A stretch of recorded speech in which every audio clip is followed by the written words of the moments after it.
Hello, ćao svima. Dakle ovako, danas kao što rekoh neće biti nikakva dugačka vožnja, danas smo tu u Beogradu, ali imamo jednu potencijalno lepu temu za sve vas ili bar za jednog od vas. Ovo je klip koji snimam već treći put, 2 puta sam ga snimao i nije ispalo onako kako sam ja hteo. I džabe pokušavao sam u obradi da nešto sredim tu, da nabuđim, ali ako sirovina nije dobra, onda ne postoji ta obrada koja od toga može da napravi nešto dobro. Tako da jubilarni treći put, nadam se da će biti uspešno. Danas ne idemo ni u kakve duže vožnje, na moju i vašu veliku žalost. Danas ćemo da malo pričamo o nekoj opremi koju imam i koju sam nedavno nabavio, što za skuter, što za snimanje, odnosno za ovaj kanal. Pa eto, ako nekome možda, ako je neko imao neke nedoumice i probleme kao što sam ih ja imao i ako nije znao kako da ih reši, možda mu ovaj video bude od pomoći. Naravno, ukoliko bilo ko od vas ima bolje rješenje za probleme koje sam ja imao, a o kojima ću da pričam uskoro, molim vas da napišete u komentarima. Ja sam raspoložen za sve... deca na pješačkom, okej. Ja sam raspoložen naravno za sve predloge od ljudi koji su pametniji od mene. A verujem da vas ima dosta. Evo me, seo sam ovdje pa da se lepo ispričamo šta i kako. Znači, imao sam par problema koje sam morao nekako da rešim. Prvi problem je bio to što mi je pritisak u gumama povremeno padao, pogotovo tokom ove zime. I sad, po gradu nije problem, mogu ja da nađem prvu benzinsku pumpu i da tu dođem na kompresor i da naduvam gumu. Međutim, šta se dešava ako odem negde malo dalje van grada, gde nema nigde pumpe u krugu od 30 km, a ja primetim da je prilično onako pala guma, da je izduvana i da moram da je naduvam, tad sam u problemu.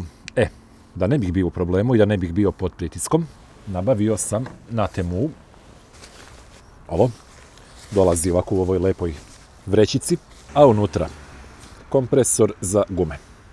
Nemam pojma koja je marka, nemam pojma ni koliko sam ga platio, ali bio je par hiljada dinara, nije više od toga.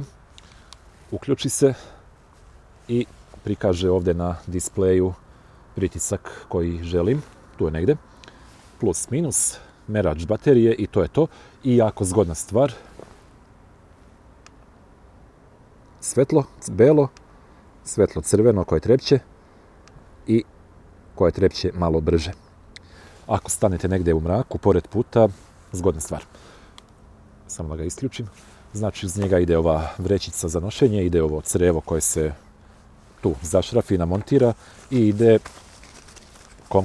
komplet ovih nastavaka da može da se naduva guma od skutera, od automobila, lopta, ne znam ja šta još sve. Kao što rekoh, zgodna stvar, nadam se da mi nikad neće zatrebati, ali bolje da mi ne treba, a da imam, nego obrnuto, tako da to mi je od sad uvek u središtu. Druga stvar, odnosno drugi problem koji sam imao je GoPro. GoPro mi je pravio problem, odnosno baterije od GoPro-a su mi pravile problem jer su bile prilično loše i sada ne bih kupovao nove baterije na svaka 2 mjeseca, što baš nije mali izdatak. Šta je bila alternativa? Alternativa je bila da na svakih pola sata, možda 40 minuta, stanem, skinem kameru i zamenim bateriju. Sad, kako ta procedura izgleda? Tako što ja stanem, pa skinem sa nosača sa strane kacige celu tu skalameriju, pa onda moram da odšrafimo na jedan šraf. U stvari da vam pokažem kako to izgleda. Sad ću da snimim telefonom pa da namontiram.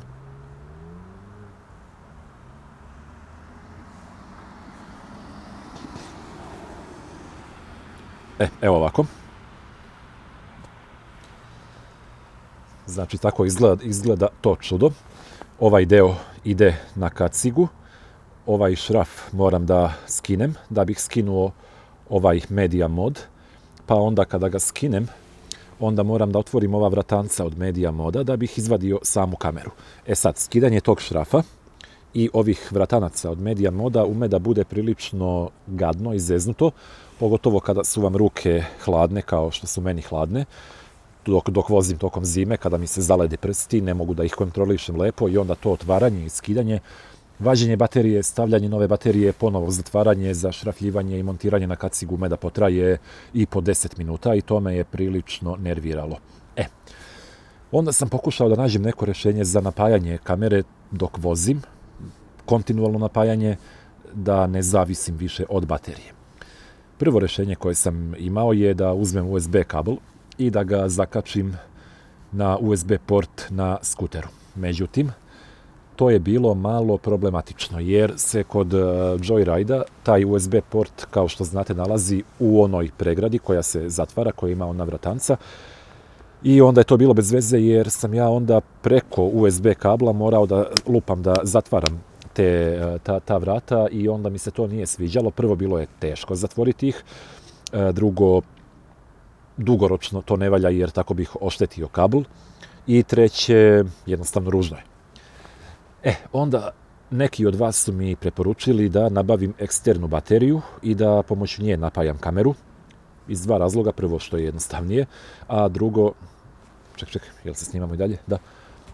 Prvo što je jednostavnije, a drugo što eksterna baterija proizvodi konstantan, stabilan napon, za razliku od USB porta na skuteru, gde napon i nije baš toliko stabilan, nego malo ume da igra i to onda ume da zeza kameru. Postojao je još jedan problem, ali do njega ćemo da dođemo uskoro. Što se tiče napajanja, nabavio sam ovo. Eksterna baterija od 30.000 mAh. Veliko ulaganje, ali to je nešto što mi je jako bitno za lakoću snimanja, za praktičnost i tu stvarno nisam žalio pare i nisam gledao koliko košta. Bilo mi je bitno da uzmem nešto što mi rešava problem na duže staze i generalno, dugoročno, i ovako dok vozim da mogu da snimam 2, 3, 4, 5 sati, a da ne moram da stajem, da ne razmišljam da li se baterija ispraznila i tako dalje. Tako da sam kupio ovo čudo, koje na svu sreću staje u džep od jakne i malo je onako teža, osjećam je da je tu, ali svejedno imam rješenje. Provučem onda taj USB kablić ispod prsluka, dovedem ga tu do same kamere, uključim i to je to. Može da radi i bez baterije u kameri, kao što sad inače radi, nemam bateriju unutra. Imam stabilno, konstantno napajanje, mnogo dobra stvar. Možda u nekom trenutku ubacim i bateriju čisto kao neki backup, ali nemam pojma, vidjet ću. To je znači bilo prvo rješenje za napajanje. Drugi problem koji sam imao je snimanje zvuka. Imam ovaj mikrofon koji mi se sad nalazi ovdje, kao što vidite, i taj mikrofon je bio uključen u media mod, znači direktno da kažem u kameru.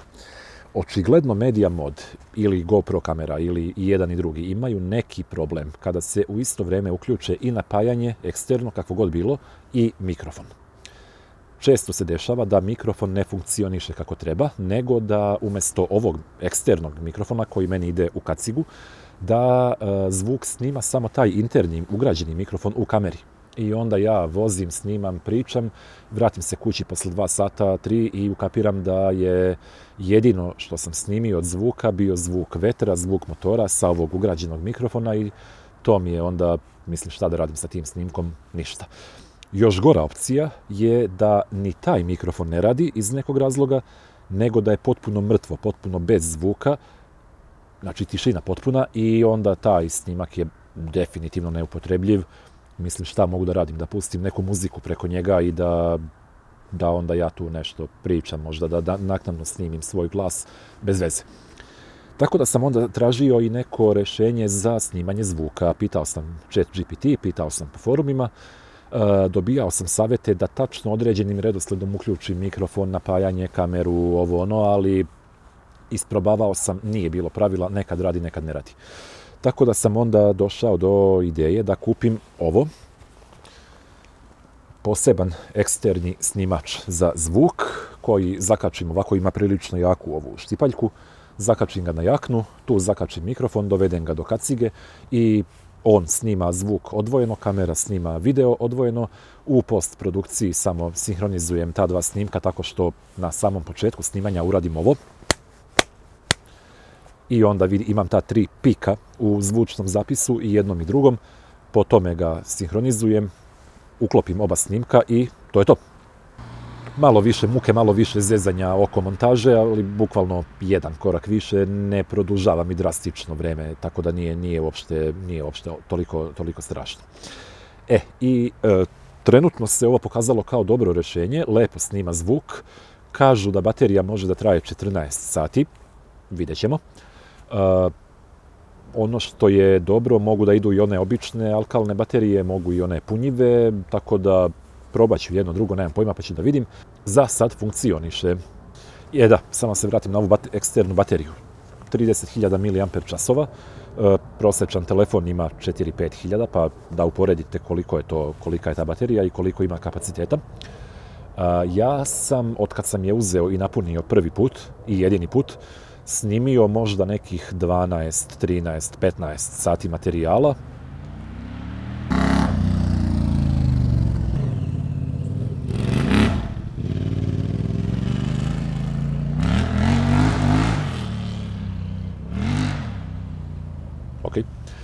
Kao što rekoh, nekih možda i 15 sati materijala sam snimio, baterija je trenutno na 49%. Pa vi računajte koliko može da snimim i koliko mogu da snimam. Pomerim se kamera. To je to. Znači, baterija, mikrofon, snimanje zvuka, sve sam ispričao. Cool. Ima još jedna stvar za koju tek tražim rješenje i nemam ideju još uvek šta da radim. Samo da Inače, ja klincu objašnjavam da čika ima pokvaren auspuh, pa se zbog toga ovako čuje. Ne podnosim ove glasne auspuhe. Ima još jedna stvar, sad ću da vam snimim opet. Znači, kako izgleda ovo moje čudo, ova skalamerija za montiranje kamere. Kao što rekoh, ovaj deo ide ovde. Onda je problem što meni sve ovo, cela ova kamera i ovi nosači, sve to meni kamera stoji ovde, ovako ispod brade. To mi se ne sviđa iz dva razloga. Prvi razlog je taj što vi nemate verodostojan ugao gledanja, znači mnogo je dalje ovo od onoga što ja stvarno vidim. To je prva stvar. Druga stvar je što meni to malo pravi problem kada okrećem glavu, pogotovo na levo, jer mi onda udara u rame ta kamera i ponekad ne mogu skroz onako da se okrenem koliko bih ja hteo preko ramena, što može da bude i problem za bezbednost. Tako da tražim neko rješenje da namontiram kameru da mi bude tačno ovdje ispred samih usta, da kažem, na tom delu kacige, odnosno ispod samog vizira. Ako imate neku preporuku, pišite. Ja za sad nemam ideju. Da, inače, dok sam tražio rješenje za napajanje i za punjenje baterije i kamere tokom vožnje, nabavio sam i ovo. Punjač za GoPro baterije, 3 komada staju unutra i dobra stvar je što ima ova vratanca. Ubacim baterije unutra, zatvorim i to nema gde da ode, neće da se otvori. Ima USB-C port, ubacim ga u onu pregradu od skutera, zakačim ga na kabel, 3 baterije se pune, 4. se koristi za snimanje.